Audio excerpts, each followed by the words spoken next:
The ozone should be a no-go zone for these chemicals. The ozone is the only thing separating us from skin cancer and a fiery apocalypse, but it's under attack again. Scientists looking at data from Taiwan and Malaysia found that the atmosphere is stacked with the chemical dichloromethane. This chemical is said to deplete the ozone layer over Earth. The ozone helps to protect Earth from the sun's cancerous ultraviolet rays. Scientists also discovered large traces of the chemical dichloroethane, another ozone-depleting chemical. An international treaty phased out ozone-killing chemicals in 1987, but based on this, it'll probably need some amending, and fast. Girl, that's not how you do it. A woman in Bangkok, Thailand learned not to wear her makeup in a moving taxi the hard way after the vehicle slammed into a truck. The unnamed woman in her 20s was applying eyeliner in a slow-moving traffic jam in the Bangkok area. And suddenly, the driver crashed into a pickup truck in front of them, and the impact was so strong that it forced the eyeliner pencil into her left eye socket. Ouch! That's not gonna look pretty. Paramedics came quickly, and luckily the pencil missed the vital parts of her eye, and her sight will be unaffected. Whew. The woman was taken to the hospital where doctors were able to remove the pencil without further injuring the woman's eye. Well, girlfriends, this story should serve as a warning for some of you who do your makeup in a moving car, because accidents can happen. Maybe it's better to put it on before you leave the house?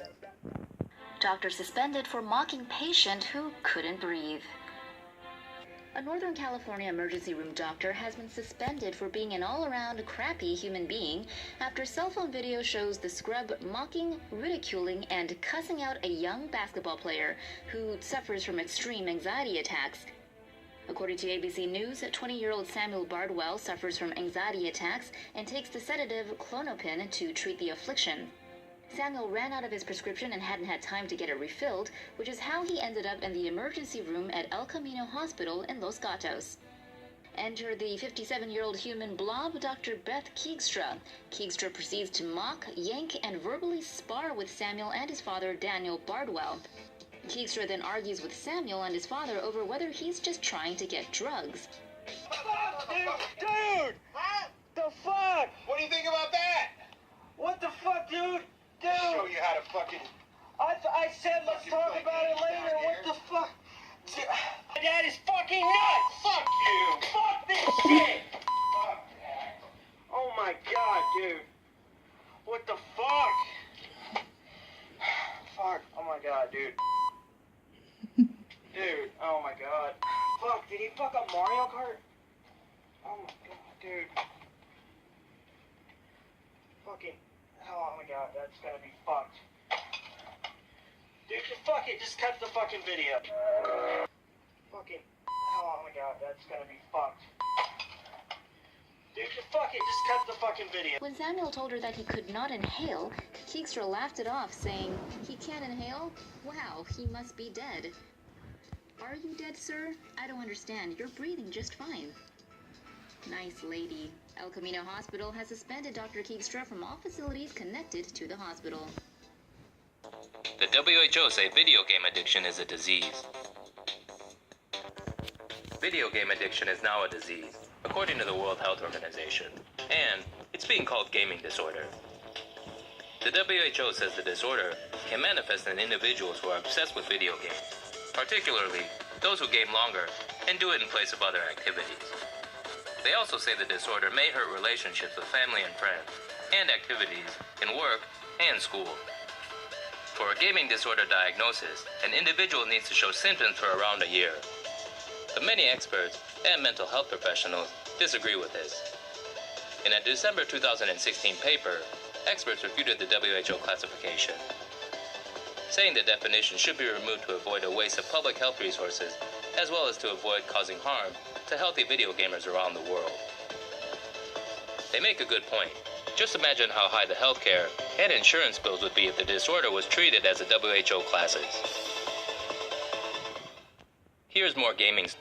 Gaming study says too much in-game GPS is bad for you. Next time you boot up your favorite first-person shooter, it may be wise to switch off the heads-up display or mini-map.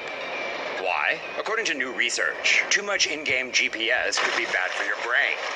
Participants in the video game study played games for between 2 and 4 hours, 3 times a week for up to 12 hours per week, resulting in 90 hours of gameplay time. The research looked at the effects of gameplay on the hippocampus and the caudate nucleus. The first is responsible for emotions, learning, and memory formation. The latter helps us form habits and routines. Routines such as when to eat, exercise, or get home from work, and how to reward yourself for your behavior, are stored in the caudate nucleus. The study found the hippocampus shrank after 90 hours of action and shooter gaming because players use their caudate nucleus more to play and navigate. However, the reverse was true for those playing 3D platform games. After 90 hours, researchers saw an increase in the gray matter in their hippocampi, and they were reportedly playing Super Mario games. The gist of it is this: in shooters and action games, players follow a map and are on a linear path, going from A to B. The study puts that too much of this is harmful for your brain. Super Mario, on the other hand, the researchers say, encourages you to remember landmarks and use spatial awareness and is good for the brain. And a bad hippocampus, they say, can result in depression and possibly even dementia. But University of Oxford professor Andrew Shabrilski points out that the study lacks statistical power, and the framing of harm may mislead readers. He told the Mirror, the interpretation of harm, although attention-grabbing, was not peer-reviewed and appears to have been introduced afterwards. So basically, the study got published, then it was spun in a news release stating video games can harm brains. Newspapers saw that and thought, video games cause brain damage, yo! But the reality is that studies on gaming are inconclusive and mixed at best. For every study that says gaming is good for you, you'll find one that says it's bad. And speaking of studies, this team's work has been, as Villanova University psychology professor Patrick Markey tweets, debunked in the past for similar reasons. What's your take? Fire off below and let us know. PlayerUnknown's Battlegrounds to get a dose of socialism with Chinese characteristics. Hit PC game PlayerUnknown's Battlegrounds, aka PUBG, is going to be released in China after all. Its South Korean publisher has partnered with China's Tencent to make a socialist-friendly Chinese version of the game. For those with a life, PUBG is inspired by the classic Japanese movie Battle Royale. The online game sees 100 players parachute onto an island and eliminate each other Hunger Games style. Reportedly, the Chinese version will promote pro-socialist messaging.